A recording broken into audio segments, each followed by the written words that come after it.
Chapter 1. The day the one that got away got married, I dressed to the nines. It was only when I arrived that I realized the groom bore a striking resemblance to me. She, in her pristine white wedding dress, looked down on me and mocked my fanciful delusions. "You don't actually think I still have feelings for you, do you? We grew up together, but if he hadn't been studying abroad back then, I wouldn't have given you a second glance." My former classmates also shot me looks of ridicule.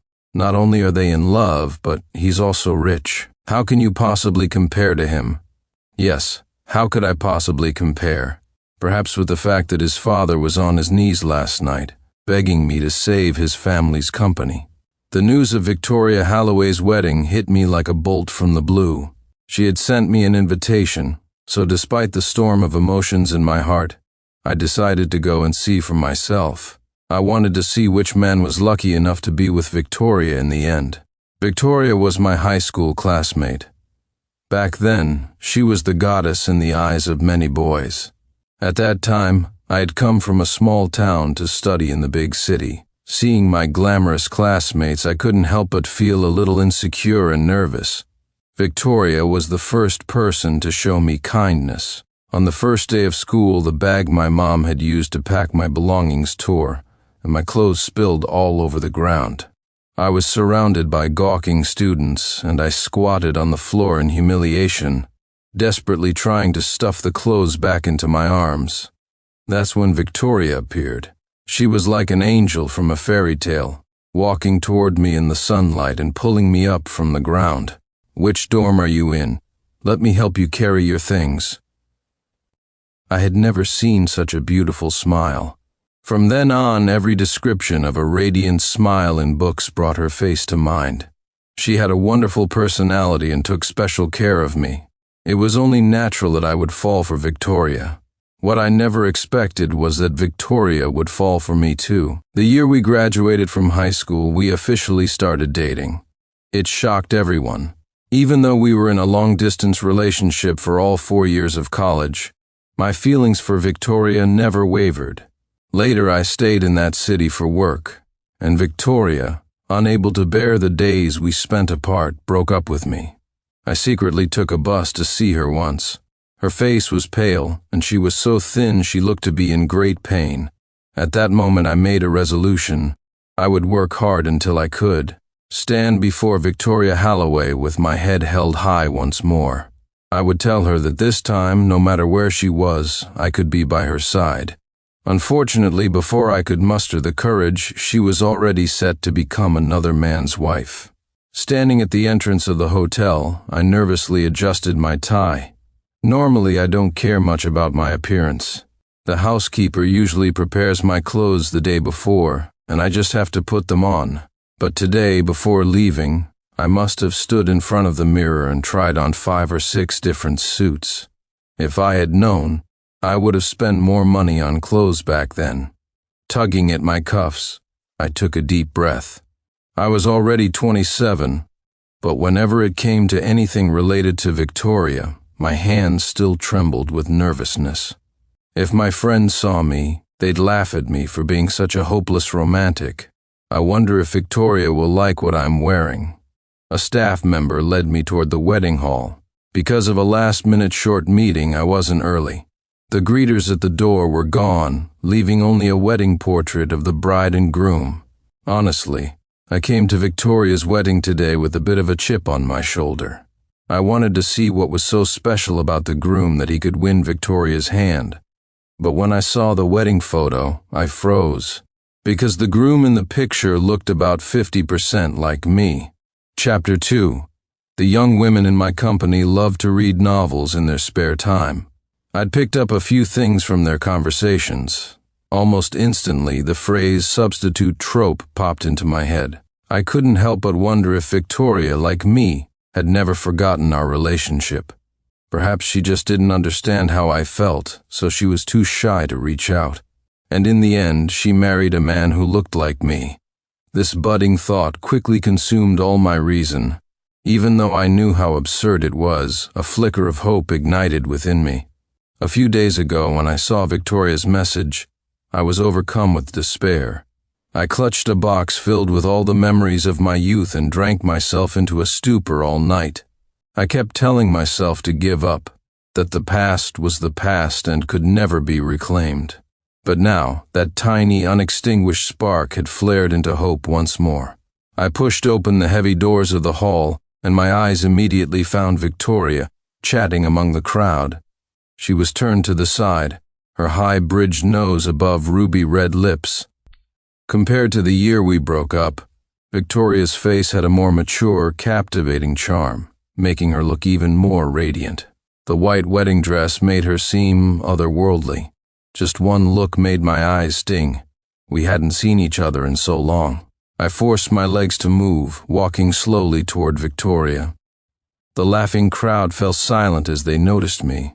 Victoria seemed to sense something and turned to look at me. The moment our eyes met, it was as if I saw all our beautiful moments flash before me. During our 4 years of long distance in college, I would visit Victoria's city every break. She loved to be affectionate, her favorite thing being to poke my dimples with her finger. Her laughter was so infectious, utterly adorable. In our sophomore year, I heard a guy at her university was aggressively pursuing her. Consumed by fear and worry, I couldn't sleep a wink. I took the earliest high-speed train to her school. I thought she would be angry at my unannounced arrival. But to my surprise, when Victoria saw me, her eyes lit up and she threw herself into my arms. In that moment, my heart was finally at peace. We traveled to many places together. Victoria's favorite was the ocean. She would cry silently while looking at the sea, and I would tease her for being overly sentimental and soft-hearted. I dared not forget a single one of those many memories, replaying them in my dreams. And now the person I longed for was right in front of me. How could I possibly remain calm? Vicky. I whispered her name. If I just reached out, I could pull her into my arms. Victoria studied me with those eyes, her lips moving slightly. The next second, I heard her voice. You actually came. The dream shattered in an instant. I stood frozen, feeling lost and confused. What do you mean? Sincere, you didn't think I sent you an invitation because I couldn't forget you, did you? But I should probably thank you. If it weren't for you making him jealous, we might not have gotten together. Victoria's voice was the same as I remembered, yet it sounded so foreign. Her gaze passed over me to someone behind me, and then she lifted her dress and strode over. I turned to see the man from the wedding photo take her hand and walk toward me. First time we're meeting. I'm Ethan Shaw. Thanks for taking care of Vicky for me for 4 years, my substitute. So the substitute trope was real, except I was the substitute. Chapter 3. I finally snapped back to reality from the series of blows. My gaze, filled with shock and disbelief, fell upon Victoria once more. When I spoke again, even my voice was dry and hoarse.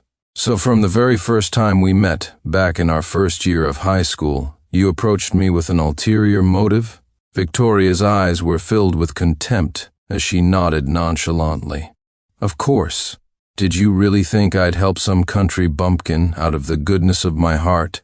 If you didn't look a bit like Eth, I wouldn't have even bothered with you. The whispers of the surrounding crowd grew louder. My head felt like a giant firework had just exploded inside it, and I could barely stand. All those beautiful memories I had cherished and savored, it turned out they all began with such a sordid reason. A tumor has to be removed all at once. I gritted my teeth against the pain in my heart and continued to ask, why? If he was the one you loved all along, why did you get together with me? I didn't want to miss a single expression on Victoria's face, staring at her with an almost self-torturing intensity. Victoria let out an exaggerated sigh and turned to Ethan Shaw beside her. I was all too familiar with that look and expression. It was her playful pout when she pretended to be angry. It was all because Eth's parents didn't approve and sent him abroad.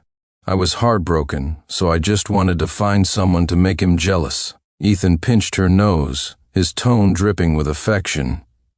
You. Only I would spoil you like this. Victoria giggled and stuck out her tongue. When her eyes landed back on me, Her girlish demeanor vanished completely. "Since you want to know, I'll let you have the whole truth. I chose that university because of a pact I made with Eth. It's just a shame he had that damn fiancée at the time. Otherwise I would have broken up with you long ago. The rumor you heard about a guy pursuing me? I said that on purpose for Eth to hear.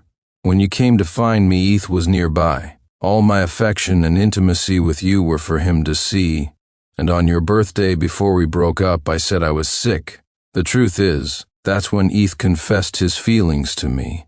Every word from Victoria was like a knife, stabbing me relentlessly. I felt as if my heart had stopped beating, leaving it a bloody mess. Everything was for Ethan Shaw. She had never loved me. My hand rested on a nearby table, the veins on the back of it bulging. "Victoria, what did I do wrong for you to treat me like this?" Just as Victoria was about to speak, a familiar male voice cut her off. "You didn't do anything wrong, but who can compete with childhood sweethearts? Besides, Ethan is the son of Jonathan Shaw, the Mr. Shaw. What do you have to compare?" Trevor Jones strode in from the entrance, coolly handing a red envelope, a cash gift to Victoria. "I haven't congratulated you two yet. Happy wedding." He smiled, his eyes flicking toward me as he raised his voice. "I hope you two have a long and happy life together and have children soon. Don't let certain people take advantage." The certain people he was referring to was me. I remained silent, my mind replaying his words. Jonathan Shaw, Mr. Shaw. Was that the man who knelt before me last night, begging me to help him, to save the Shaw family? Chapter 4. "Trevor, you're so late. You'll have to down a glass as punishment later." Ethan's words pulled me from my thoughts. Watching how familiar they were with each other, a bold idea formed in my mind. I looked at Trevor in disbelief. Even though I already had an answer in my heart, I couldn't stop myself from asking. "Trevor, you knew about this all along, didn't you?" Trevor was my best friend in high school. After Victoria and I broke up, I threw myself into my career, and our friendship gradually cooled. But in my heart, I had always considered him a very important friend. Trevor finally looked at me directly. He sized me up and down, then let out a sneer. "Of course. If Vicky hadn't asked me to, do you think I would have been friends with you? Don't be naive, Sincere. With your background, you're not qualified to be in our social circle." I knew Trevor was wealthy, so when he first approached me in high school, I was grateful. Because of him, no one dared to bully me in high school. It was also Trevor who, when I was unsure about Victoria's feelings for me, patiently affirmed my thoughts time and time again. He was the one who told me Victoria liked me. Even my confession to Victoria after graduation had Trevor's encouragement behind it. But in the end, both my first love and my once close friend were nothing but a joke. Ethan wrapped his arm around Victoria's shoulder, looking at me with a smile. "I heard from Vicky that your family isn't well off, and since you took care of her for me for so many years, I won't ask you for a wedding gift today." Trevor immediately chimed in with a cold laugh. "You think too highly of him, Eth. How could he afford a gift? I bet he's making maybe a few grand a month right now. It's a question whether he can even support himself." Trevor's words drew a laugh from Victoria. An old classmate nearby spoke up hesitantly. "But the suit Sincere is wearing looks pretty expensive." The man's voice was soft, but we were close enough to hear him clearly. Trevor's expression immediately soured. He snorted, crossing his arms with a look of utter disdain. "Who knows if he rented it to show off? He'll probably have to leave early to return it." I always knew Trevor had a sharp tongue. In high school, because Victoria treated me differently, some guys at school didn't like me. Whenever that happened, Trevor would stand up for me. The way he talked about those guys back then was no different from how he was talking about me now. The same condescension, the same coldness and contempt. Thinking back, he probably felt miserable having to stick by my side for 3 years of high school. Trevor was about to say more, but Victoria interrupted him. She looked at me and said softly, "Sincere, I know I used you, but You didn't exactly lose out, did you? Without me, you probably would have never had a girlfriend like me in your life. Such twisted and shameless words. I almost laughed out of sheer anger. Did I beg you to be with me? My tone was harsh with fury, and Victoria's face changed. She frowned and said impatiently, "If you're really that upset, I'll have Eth arrange a position for you at his dad's company as compensation. Don't be ungrateful. On your own, you could never get into the Shaw Corporation in your entire life. That shaky, on the verge of collapse company? Who would want to work there?" Ethan nodded solemnly, even kindly explaining to me, "Sincere, you might not understand, but my father's company is one of the top in the industry. You'd better not be too greedy." Looking at Ethan's face, I finally understood the desperation Jonathan Shaw must have felt kneeling before me last night. With such a brainless son, it was no wonder the business he'd built his whole life was on the brink of ruin. I smiled and looked down to adjust my cuffs. "Top in the industry? Ethan, your family's company is about to go bankrupt. Didn't you know?" Chapter 5. Ethan's face turned ashen. "What the hell are you talking about?" It was no wonder Ethan was angry. Anyone whose family company was cursed to go bankrupt at their own wedding wouldn't be in a good mood. Unfortunately for him, I was telling the truth. I shrugged, a hint of mockery in my voice. "Believe it or not, but Ethan, I have a warning for you. If the Shaw Corporation really goes bankrupt, you'll have yourself to blame. Because I wasn't going to fund Jonathan Shaw. Truth be told, last night, watching a man in his 50s kneel before me, I was somewhat moved. The Shaw Corporation was a sunset company. Even if it survived this crisis, it would never return to its former glory. This investment was undoubtedly a gamble, but I wasn't short on cash. I was moved because I thought of my own father.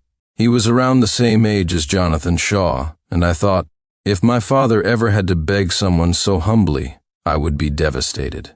So I told Jonathan Shaw I would seriously consider it. But today, looking at Ethan's smug face, I had made up my mind. I would not invest. I heard from friends in the industry that Jonathan Shaw had begged many people and all had refused him. I was his last hope. Too bad that hope was now personally extinguished by his son. Ethan glared at me, as if he wanted to eat me alive. Beside him, Trevor burst out laughing and clapped Ethan on the shoulder. "You're not actually going to believe him, are you? He's just some office drone. What would he know about this stuff? He's just trying to scare you. I've got to say, Sincere, you've learned to make threats after a few years, but who do you think you are? Let me tell you, the class divide is something you'll never overcome in your life."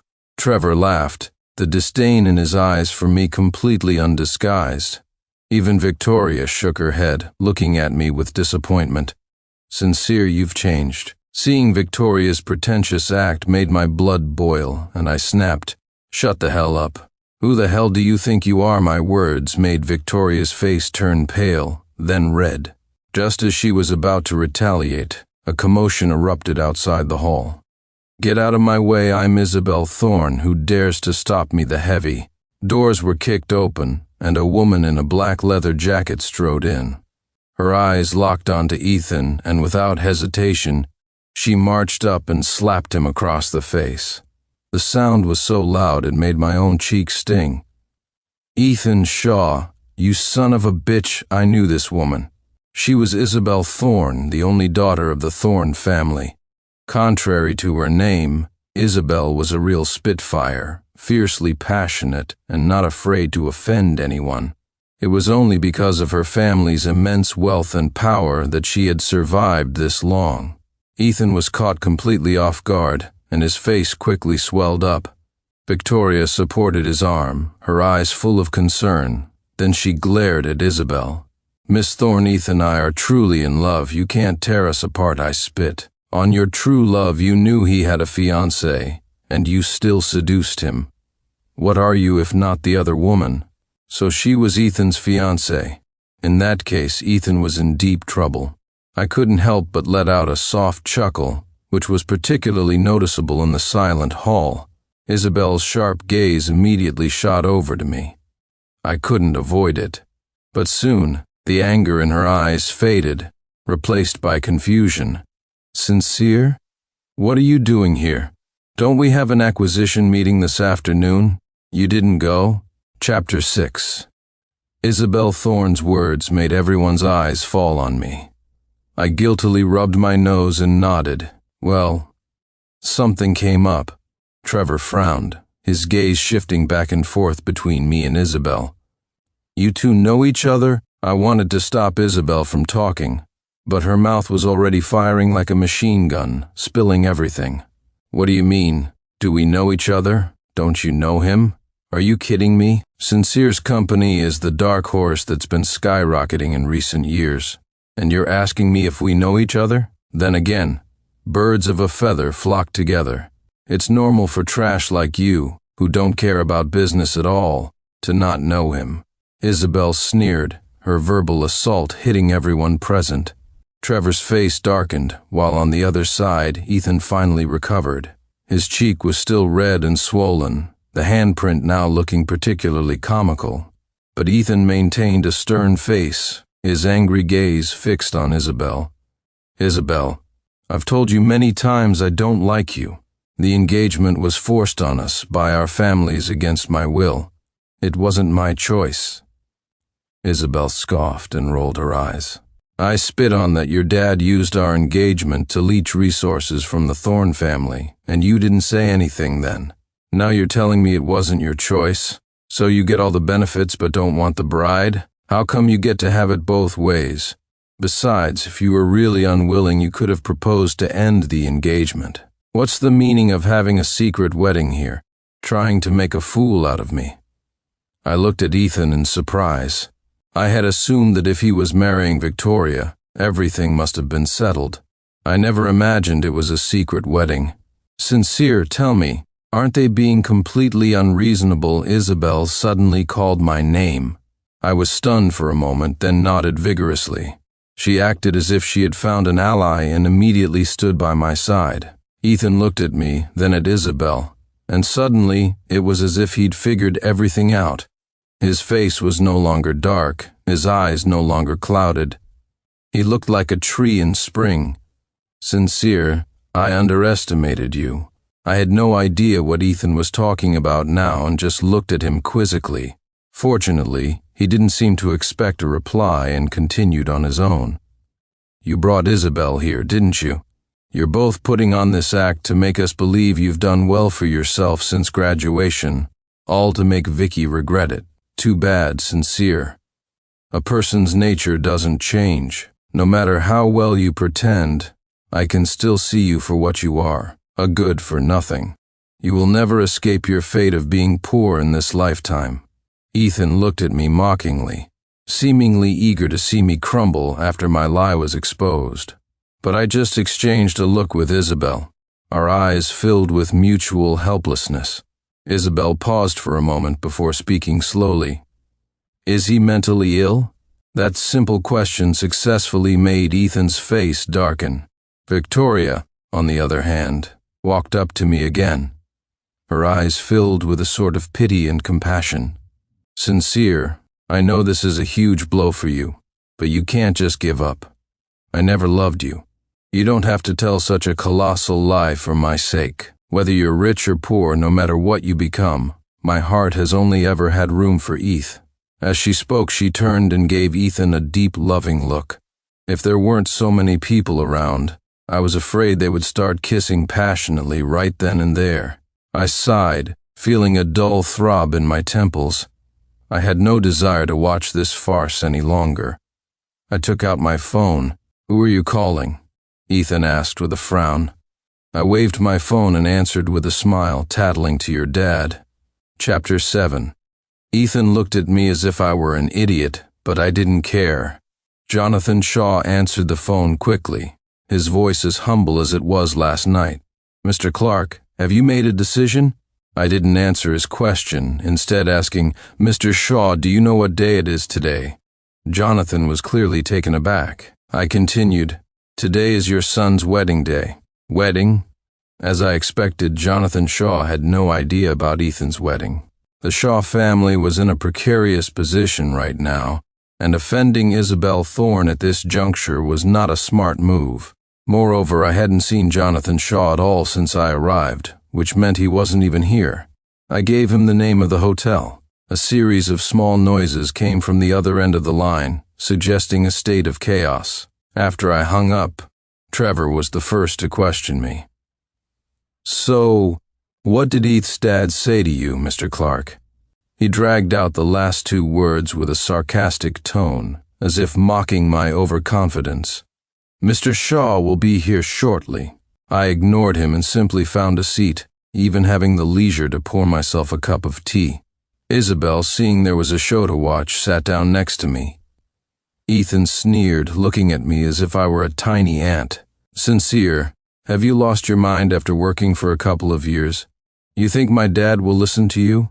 In your dreams. Hey Eth, you've got it wrong.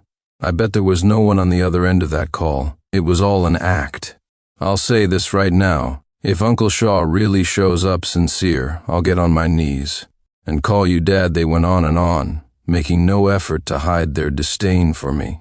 They were completely unaware that in my eyes, they were the real clowns.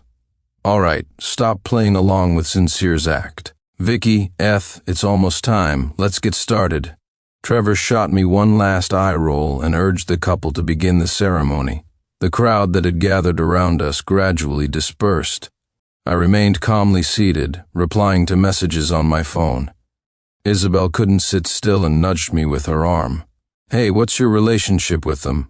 My fingers paused over the keyboard, but I didn't look up. "Worse than you. I was Ethan's substitute." "Holy crap, Victoria really plays for keeps, huh?" Isabel's eyes widened, her mouth agape. I shrugged helplessly. She patted my shoulder in a gesture of solidarity between fellow sufferers.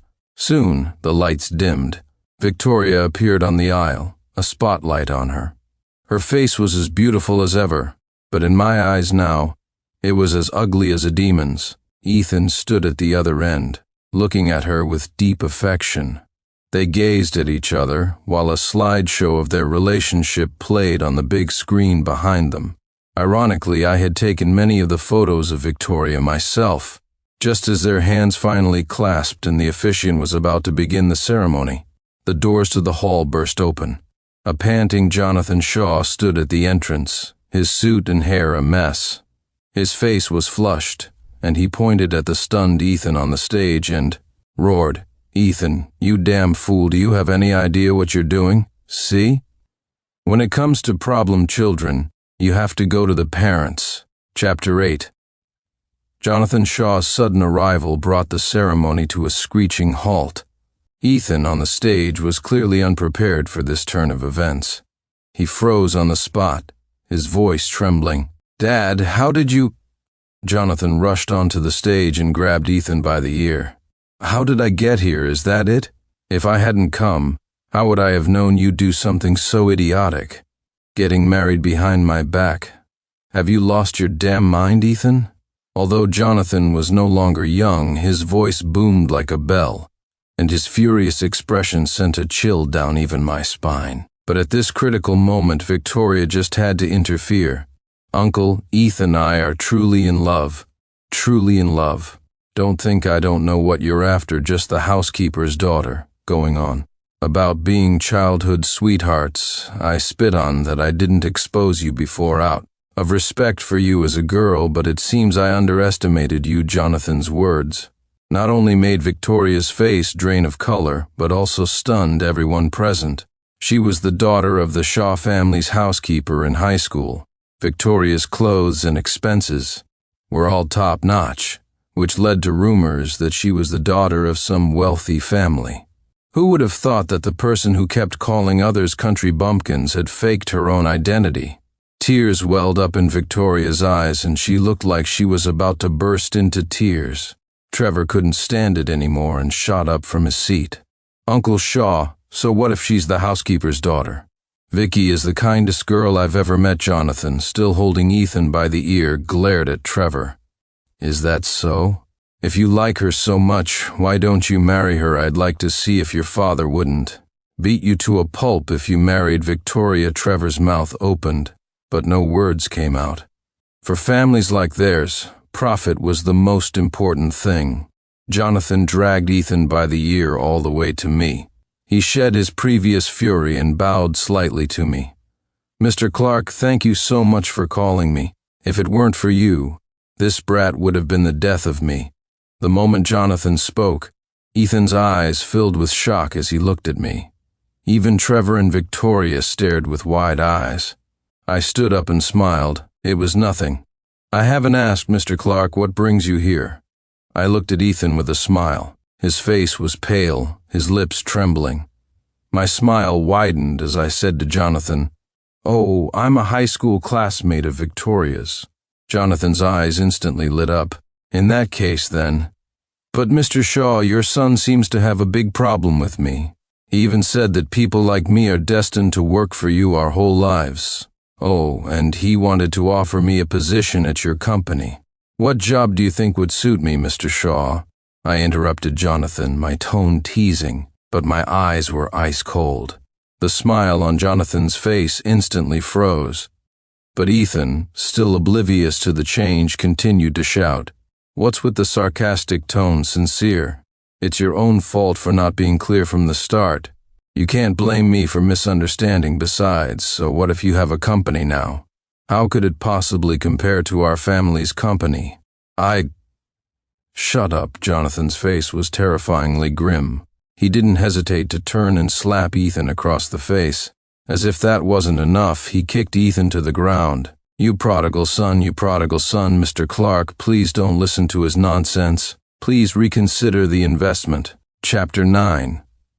Beads of sweat formed on Jonathan Shaw's forehead from the sheer panic. Meanwhile, Ethan lay on the ground like a stray dog, his face a mask of disbelief.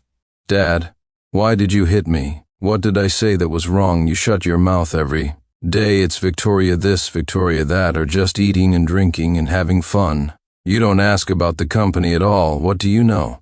Now you've offended the Thorne family, and you've offended Mr. Clark. You're trying to kill me." As Jonathan spoke, he started coughing. His face flushed and his eyes bloodshot. He walked toward me, trembling, his voice filled with pleading.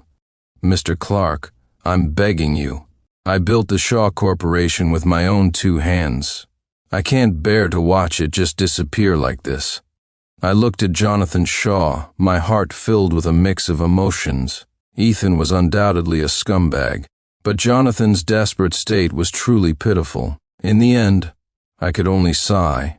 "I can invest, but on one condition: you are not to give Ethan another cent.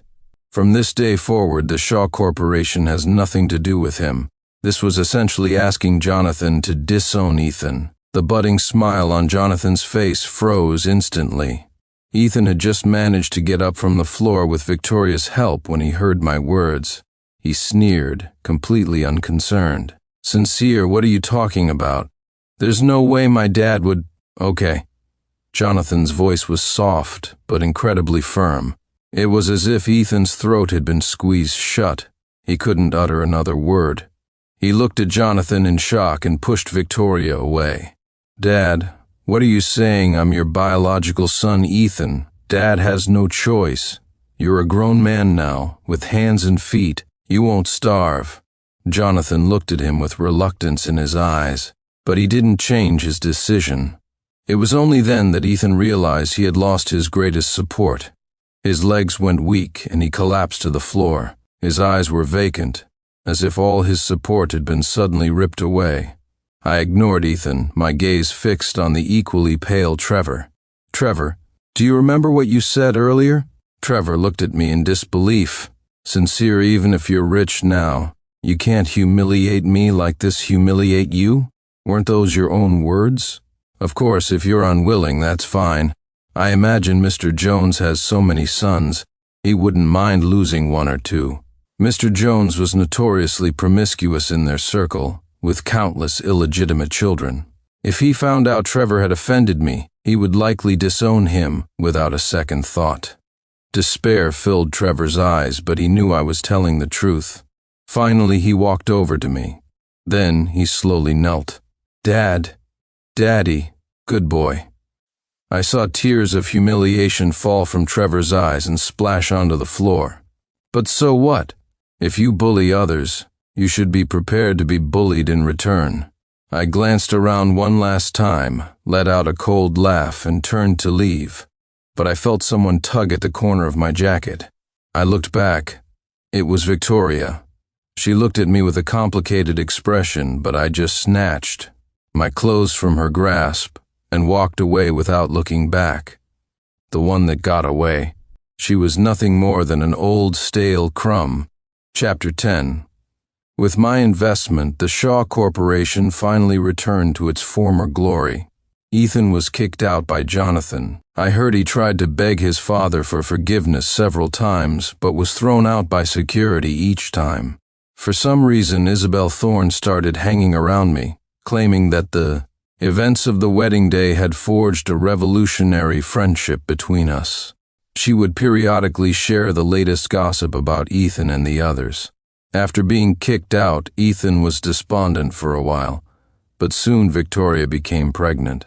Perhaps a sense of manly responsibility suddenly kicked in, and he started looking for a job. But his spoiled rich kid attitude and non-existent resume led to constant rejection. He eventually became a delivery driver. I heard he and Victoria fought constantly, a far cry from the golden couple they once were. As for Trevor, although I didn't go out of my way to cause him trouble, word of what happened at the wedding still reached his father's ears. Trevor was packed up and put on a plane overnight. They said he was going to Africa for field research, which was basically a form of exile. I was busy managing my company and didn't care much about their lives. But one day, I witnessed quite a scene on the street. It seemed a couple was arguing publicly. The man, a delivery driver, had caught his wife cheating and had grabbed a nearby brick to attack her. Stuck in traffic, I idly rolled down my window to watch the commotion. Without any warning, my eyes met Ethan's as he was in the middle of the assault. Victoria was lying on the ground, blood pooling beneath her, her condition unknown.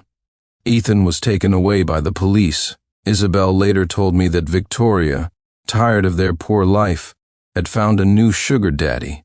The baby in her belly wasn't even Ethan's. But now the baby was gone. Victoria was paralyzed from the waist down, and her new benefactor had abandoned her. And Ethan went to prison. Isabel asked me what I thought about it all. I didn't say a word, just tapped on the laptop in front of her. "Your father said I need to make sure you finish this proposal today. Get to it. Arg. You're a demon. What was there to think? They were just a bunch of useless drains on society."